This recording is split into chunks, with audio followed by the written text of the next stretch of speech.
How to find account number and routing number on Citibank app. Let's get started. Ensure you have the Citibank mobile app installed on your device. Open the app and log in using your credentials.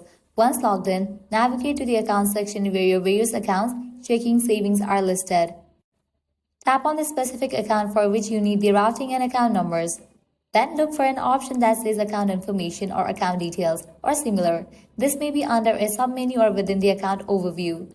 Within the account information section, you should see your account number and routing number displayed.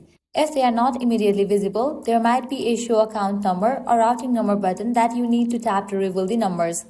Then you can copy or note down the account and routing number for your use. Ensure you handle these details securely. If you encounter any issues, use the app's help section or contact Citibank customer service for further assistance.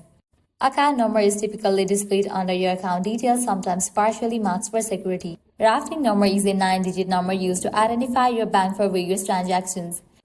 By following these steps, you should be able to easily find your account and routing numbers using the Citibank mobile app. At the end, if you guys find this video helpful, don't forget to like, share and subscribe to our channel. Thanks for watching.